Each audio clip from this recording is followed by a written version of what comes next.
Lightning like Steve McQueen. I'm in the fast lane when the light turns green. And I built tough, I ain't nothing but grit. Cause I made rugged blood, sweat, and spit. Yeah, like a horse I fly. Better push yourself in for a bumpy ride. I like to play hard, but I work harder. And I weather the storm cause I'm built stronger. What is up, ladies and gentlemen? We are back. We are live. It is the Freight Coach Morning Show, the top morning show in transportation, coming to you guys every single weekday, 8:30 a.m. Pacific, 10:30 Central, to break down some industry headlines and, most importantly, provide some actual insight into what you can do with all of this information. If this is your first time tuning in, welcome. This is the real side of freight. What do I mean by that? I mean, anybody who comes on my show actually works in the industry. You would think out there that that would be pretty much common practice, but it's not, because I want to bring individuals on here that have done what you're looking to do or who are currently doing what you're trying to achieve, so we can put the right information out there, you guys, that you can apply, utilize, and see a meaningful difference in your business and your life. It's one of the many reasons why I proudly fly this American flag behind me every single day. This is my temporary workspace as I'm building out the studio. And you guys, at the end of the day, I'm literally just showing you the realities of actually running a business and growing a business, because it never goes according to plan, you know? So things are getting done out there. We're building it out. We're making stuff happen. And I'm going to continue to show up every single day to bring you guys some information. I do have a guest who's going to jump up here in a little bit. He's the best dressed man in freight. You guys all know who he is. He's been on the show multiple times, and we're going to talk about what he's up to and, you know, break down some of the, you know, current industry headline. I'm going to say headline because we never get past one article every time he's on. So that's why it is only one article. But before I do that, you guys, I got to give a shout out to my friends over at VHub, vhubapp.com. Whether you're a broker, carrier, or a shipper, we all need access to trailers at some point in time. And the best part about with what they have, you guys, you get paid to move these. Like, yeah, that's money on top of the revenue you can get by loading these trailers out. So what they're working on right now, you guys, they have a bunch of trailers, like 150 down in Paragould, Arkansas, needing to get up into Mississauga, Ontario. And you get 1,000 Canadian to do that per trailer. But the thing is you don't just have to like pick up freight out of Paragould here. You can bring them down to Memphis, create a drop trailer pool for your customers, maybe over to Nashville or Louisville, but you can get creative with these. And then they also have a bunch of trailers over in San Diego, California, going out to Chicago, Illinois. You get $600 to do that per trailer. They also have San Diego going out to Houston, Texas. You get $800 US to do that. They have San Diego going to New Braunfels, Texas, and that is going to be at $1,200 US to do that. That is a roll-up door. And then they also have San Diego going to Opelousas, Louisiana out there, and that is paying $2,000 to do that as well, you guys, $2,000 US. So hit them up, you guys, vhubapp.com. My friends Xavier Campos and Stacy Steen, they'll be in the audience. Just do me a favor, let them know that the Freight Coach sent you. All right, without further ado, I got to bring my man Kyle Lintner on. We're not going to waste any time because we're going to use 27 minutes up and probably a couple more over. So Kyle, what's up, man? Thanks for joining me. Thank you for having me. Look at all that VHub action. I know, man. VHub. And then I got another advertiser who just signed up. My friends over at Greenscreens, greenscreens.ai, man. I'm utilizing them in my brokerage, and so like, you know, Kyle and I talk offline a lot. Kyle's a really good friend of mine. And you know how I've been saying for a long time, I want to teach people how to accurately read freight markets. I want to actually teach people how to price the right freight for the long term. And that's essentially what Greenscreens has to offer. So they saw what I was doing. They liked what I'd said, and they decided to partner up with me on this. So we're going to literally change the game in teaching people how to accurately read freight markets so they can win more business and find the most profitable freight for the long term. Yeah. It's a quality product. Not to turn this into a commercial for Greenscreens, but I'm a fan. No, for sure, man. I'm loving it out there.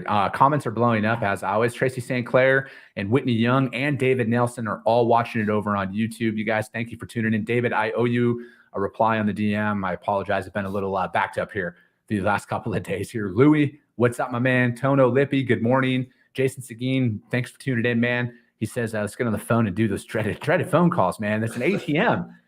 Tony, what's up, my man? Good morning. And Sean Colville, let's fucking go. It's Taco Tuesday. So it is Tuesday. It is Tuesday, man.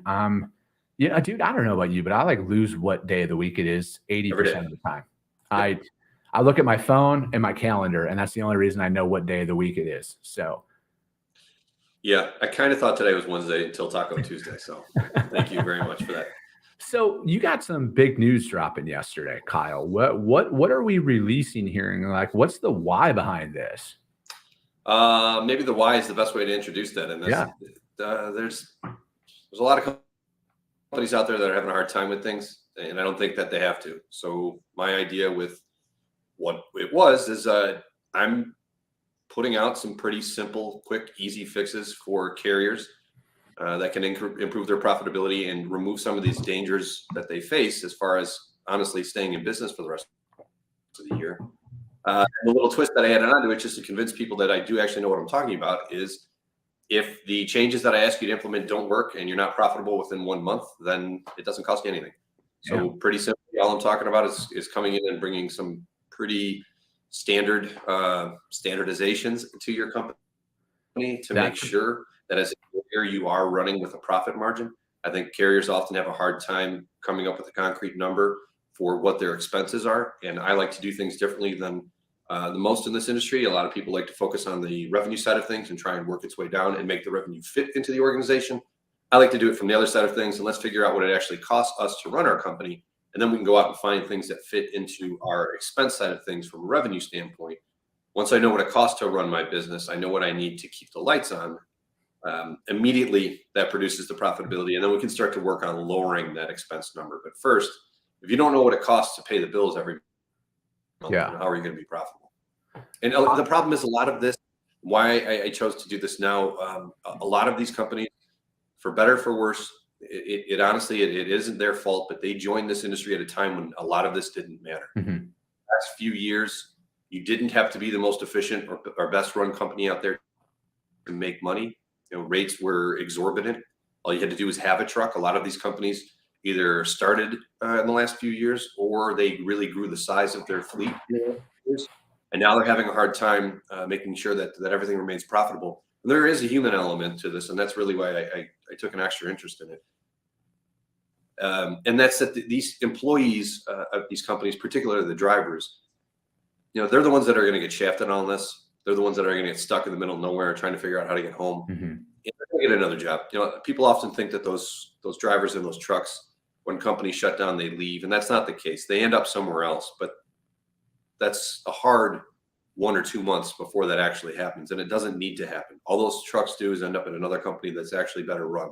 So instead of allowing that to happen, I'm just trying to bring it to the companies that need the help. And again, you know, if I can't help you and I don't know what I'm talking about, it doesn't cost you anything. Yeah, I love that stance. Put your money where your mouth is, and really build it up that way. You know, because it's like I think, you know, because I talk about this a lot, and I know we've talked about this. Like, there's never a playbook to running a business, right? Like, there's no, you know, you hear about it and you take that leap, and then, you know, dude, a lot of people are their owner operators because they don't want to work for anybody else, right? They want to do their own thing. They want to be their own boss, and everything you're describing right there is something that I implemented earlier this year in my own business. Now, I'm not going to sit here and try and compare my overhead to a truck because I don't have the same comparison. But like, what I do have though is expenditures that I don't need inside of my operation that I, you know, when it was easier out there, like, you know, last year business was booming for a lot of people across the industry. And me in particular, you know, I made a couple of decisions that I paid an annual subscription for something. I used the product one time and I never touched it ever again. And then I found like 5 or 6 other ones of those. So, you know, that's about like, I think it was almost like $4,000 in one-time expenses that I used last year that I don't need. Right. And I know that happens frequently because, you know, again, you learn, right? Like, you have to learn in this industry and in business in general, right? And you make these things, but unless you pull an audit or, you know, frankly, if you've never had a P&L before, you got to start there. You got to see, like, where is my money going? You know, again, where it's like, if I'm pulling $10,000 worth of revenue in a week and $12,000 are going out every single week, where is that money actually going? Is it going to a dispatch service? Is it going to, like, where is all of that? Because your P&L tells a story, and how many individuals out there don't actually have a P&L? That's essentially step one when I show up at an organization. It sounds really lame, but I ask for an org chart, which people always give me a funny look. But I not only do I want to see the headcount, but I want to see how you have it structured, because the org chart will be the improper manifestation of the second ask I have, and that's just give me your expense report, give me your financials, and let me see where it is, and let me organize it so I can see where you're spending and what you're spending it on. And that's where all of these problems come into play, is that everybody, they think of, and it makes sense when you think about it. Everybody's fixed to things is, let me work harder, let me throw more bodies at that problem, let me get more software to help and try and figure this thing out. So we start increasing the headcount, we start increasing the software spend. And this is when you get people into the sense of, well, the brokers aren't paying fair rates, or shippers are pushing rates to kick companies out of business. And that's simply not the case. It's other organizations don't have the expense count that you do, and they can accept that rate that doesn't work for you. If we think about this in the context of like the brokerage, it's the same thing there, like what you're doing and what kind of we were touching on with green screens. Not all freight fits within an organization. Yeah. So when you're a broker, there's freight that you're not going to be able to cover because you don't have the carrier network to do it. So that rate, that's the winning rate for that load, that doesn't work for you. It doesn't work for your organization. It doesn't work for your network. That doesn't mean it's a bad rate. It means move along to go find the rate that does work for you. Same thing on the carrier side of things. All these guys out there that want to just keep working harder and scouring more load boards, trying to find this $5 a mile lane that just doesn't exist. And it doesn't need to exist. The number one thing I see at all of these companies immediately, and I never say it, I just wait. And this is why I asked for the org chart. There's always too many dispatchers. Why are there too many dispatchers? Well, because we run 100% spot loads. Mm-hmm. Immediately, no. And they don't ever want to accept contract rates because they deem them, it's going to be too low of a rate. Okay. But if I have that lower rate and that requires 25% of the headcount for the dispatch team, I've actually increased my profitability, even though I have lower revenue coming in the door because my expenses are now lower. Everybody just wants to focus on pushing the revenue number up, and nobody ever wants to look at what that expense side of things looks at. And that's why I like to take the approach of, let's figure out what it actually costs to run the business and find freight that fits into that. And then we can work on lowering that expense number, because at the end of the day, I don't care what either number is. All I care about is the difference in between, right? If we look at the margin, the difference between the revenue and the expense, that's what you make money. That's your profit. Yeah. Who cares what the revenue number is, as long as it's higher than the expense number, right? Yeah. And again, like, these are all valuable lessons, because, man, and this is stuff that I learned in starting my business. When you go from an employee to a business owner, what you actually do first is you become an employee of your business, and you get stuck there. Like, a lot of what you're describing right now, Kyle, is very relatable to me, because I am at that point, right? Like, I am at that point where I need to hire people. I need more bodies inside of my organization so I can focus on my business. And my natural inclination is, I think you summed it up perfectly. I just need to find more freight, right? I need to find more revenue. And then problem solved. And that's not the case. Where are my operational inefficiencies? What can I streamline? What can I not streamline? I'm a massive proponent of technology, but it's to free up more, to have you be more of the human to human interaction out there. So you can automate what you can, but keep the human to human relationship side of the business. That I will never automate that in any of my companies. When they call me, they're going to get a fucking human being 100 times out of 100. Unless I'm asleep, then I apologize. I will call you back. But for my whole thing is it's like, you need to assess this stuff. You need to look at this in every single freight market, and especially right now. But here's where, this is where I got to challenge myself and a lot of individuals. When the market flips, when the money becomes easy again, when all of that happens, you have to be disciplined to operate the way you are right now. Because when cash flow increases, do you have a rainy day fund? Are you stashing for that? How are you setting that up? Because, overhead doesn't go away. Like, I got a nice little fancy building here that I'm going to be, my overhead for every single month. That doesn't go away. Right? What other stuff out there? What can I control inside of my organization? So then when the market flips back, because again, this isn't a lifestyle business to me, you guys. Like, I'm in this for the fucking long run for the rest of my life. So when it spikes up, how I'm going to operate is exactly how I'm going to operate again when it drops back down. So I can stay in business. I can conserve my cash burn and everything, and then apply my resources to the right technology in the right areas to keep my business profitable no matter what, or on fucking paper. Keep it profitable. I completely agree with all that. It made me think of a conversation I had on Friday with a gentleman that's at one of the publicly traded carriers. We were just shooting the about things that are going on in the industry, and I asked them how morale was inside of their company, and they said, all things considered, it's pretty good. they understand where the market's at and where their place in it is. He said, but we're looking at things 10 years out. So, we don't really care. And we're committed to this. We're not making layoffs. It is what it is. And when I thought about that, that's such an interesting juxtaposition to how everyone else in this industry is so worried about today and tomorrow. And here's this company. And yes, I know they have more money and they're publicly traded, so it's different. But that's what you're up against. You're in a marketplace with companies that are thinking 10 years out on this. Mm-hmm. And that irritates me when I get into some of these companies and I want to like choke them and say, what did you do with all the money for the last 2 years? Like, why is there no cash reserves on this? And the answer is because they needed to buy 17 jet skis. And it's like, okay, you can only ride one at a time. Let's put that conversation aside. But moving forward, do you still need this distribution to yourself every single month? Or could we possibly invest this in the company to ensure that the company maintains profitability? And those are some of the conversations that honestly, I have more often than I care to, but some of these companies just need help organizing their accounting in a manner that's consistent with the business. And to be honest with you, I don't quite think it's necessarily all of their fault. It's something that I've learned in the past year or so that I've started working with more carriers is the typical accounting principles and the typical methodologies out there don't really fit into trucking. Yeah. As far as how you put things on line items and how you categorize them, it doesn't make sense. There needs to be an adjusted version of that. And I'm not talking about creative or fancy accounting. I'm just saying different ways to view the health of a company. Everybody just wants to point at the operating ratio, which in itself is so weird because it's inverted. We want to see a lower number anyway. Why would we not just talk about profit margin? But how we categorize some of these expenses. And that's essentially what I've done is I've adjusted how to view some of these things from an accounting standpoint to make operations easier. If I can tell you where your spend is by department head, by role, by truck region, lane, account, anything that you want to look at it. Now we can start to see where things are out of place. We can benchmark those to industry standards and your competitors because that's what you're up against. If your spend is higher than your competitors in one area, you're going to lose.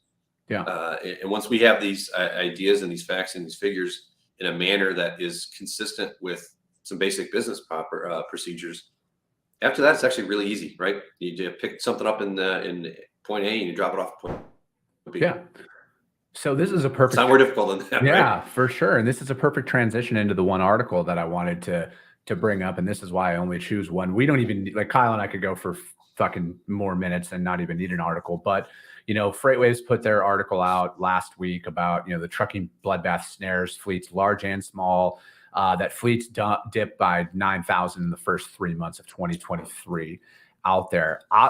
Because again, this is why I like and really support what you're doing a lot is because you're out there to keep people in business, right?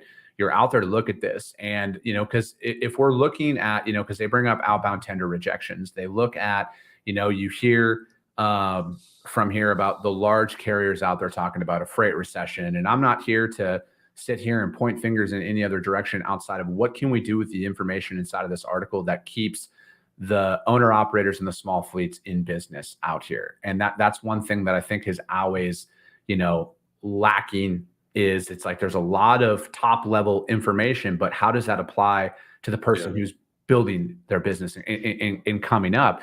Because I'm moving freight right now that if you based it off of the information inside of an article like this would not even be remotely close to accurate to what prices are being paid out there, and it is because it's, because they bring up flatbed in this article.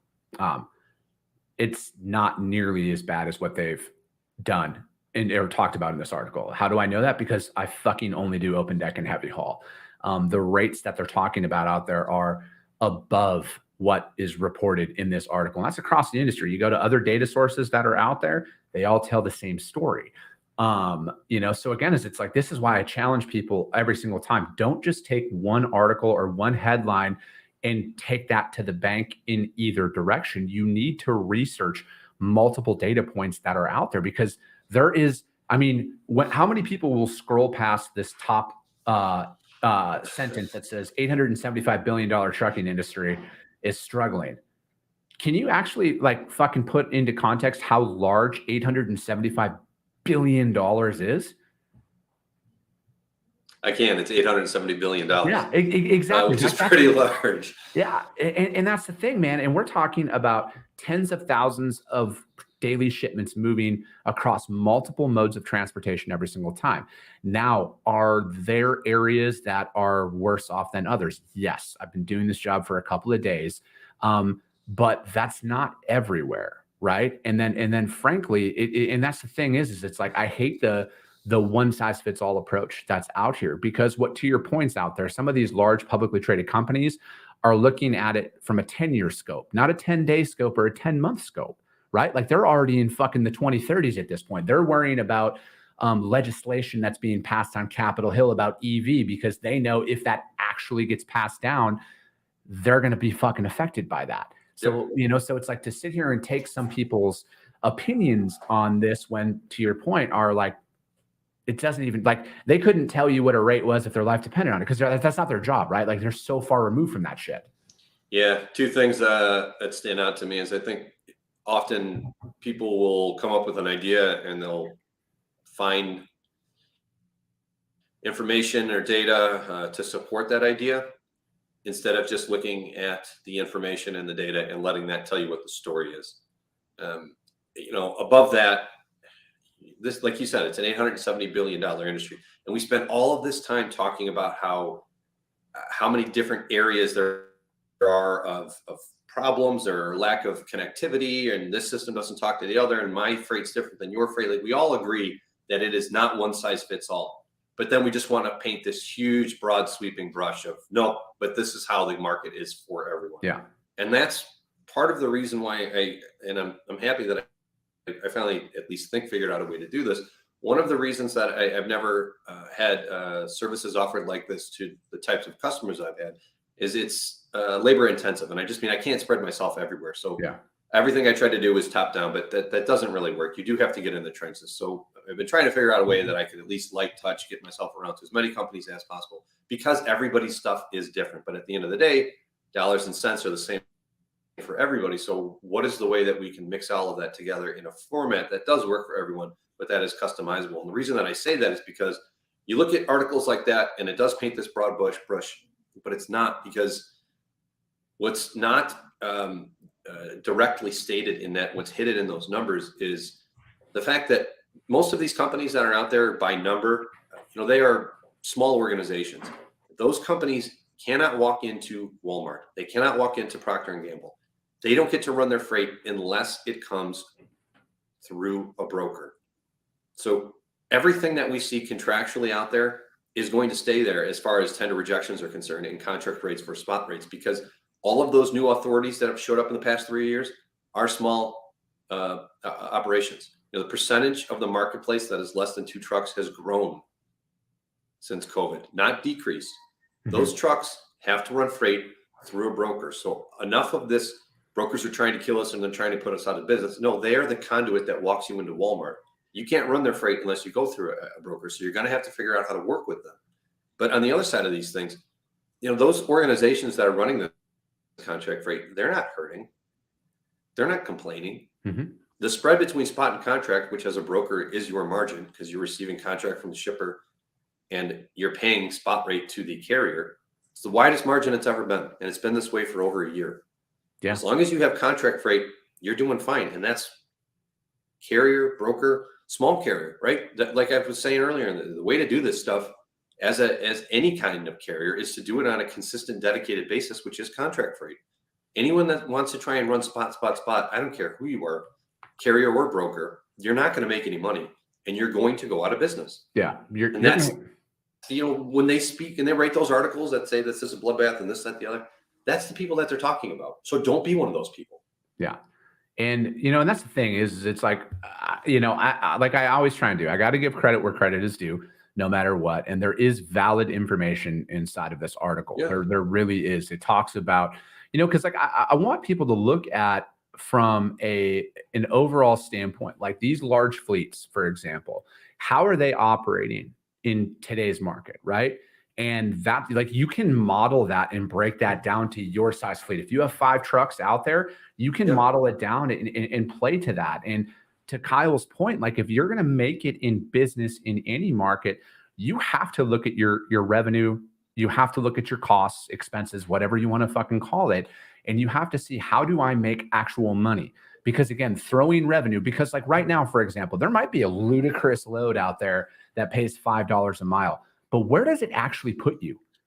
Are you going to have to sit for 4 days? Are you going to have to deadhead back home to it at that point after you sat? So it's like you have to look at the overall opportunity in itself. And I think, like, again, plan that stuff out. Like I think so many, you know, I'll use Dan, the driver row. He posts all the time on LinkedIn. We've chatted, we've talked on the phone and stuff like that. He has his direct shippers and he's been doing the same stuff for a really long time out there. You know, my dad, for example, he did his own thing. I mean, he ran the same lane for 35 straight years. Right. And I think, like, again, is it's like those aren't anomalies. There are a lot of, again, like, I would love to see one of these major news art places talk to 100 small fleets who are growing right now. I would love for them to do that, but that's not going to happen necessarily because it, you know, for whatever reason, that doesn't exactly get anything done. But there are, I would love to talk to that. And again, if you're an owner operator in a small fleet and you're listening to this right now, you are always welcome on my show. You are always welcome to come and talk about the realities of what you're doing out there that's helping you grow, because there are people who are going to win at a very large scale in this market that we're currently in, a very large scale. Mark my words, my companies will. We are fucking going to win in this downturn. We are going to make it happen. We're going to do right by our carriers while we are doing that as well. This is when it happens. The well-run organizations that have a plan and execute that plan are the ones that grow during this, because in the chaotic times where rates are super high, anyone can be successful. Now it's only when the companies know what they're doing are successful. So, and I hate to say it, and it sounds callous, but there is some thinning of the herd that happens now, and it's actually better for everyone. I would just like to see the companies that have good intentions get some help from people like me to become one of those better run organizations. And the herd that gets thinned are the jackasses, right? Let's remove some of them from the industry instead of these people who are good people and who want to have a successful company, just might lack the skill set or the knowledge to get there. You know, a lot of these companies, they started as it was a driver, right? One guy with a truck, and now he's got 100 trucks. Okay. That's great. You know, might need to adjust to some of the ways that you're doing business so that you're not running the 100 truck organization like you did when it was one truck organization. And that's all I'm trying to do is help those companies that do want to run freight the right way and be a good, well-run organization. And that's exactly how you need to look at these times right now. And you do, like, I mean, having a budget is so vital to make it in business, you know, because again, it's like, because if you're going based off of, you know, again, like I'll always use myself as an example of, you know, of things, you know, when you're going in there and you're getting revenue for the first time, you're getting money coming in, you don't think about taxes. You don't think about expense. If you're like, holy shit, that's $10,000. That's all mine. You know, but it's like, all right, well, how are you separating that money to keep yourself in business? Like, I have a very firm rule inside of my business right now, Kyle, where I set aside 30% of every dollar I gross.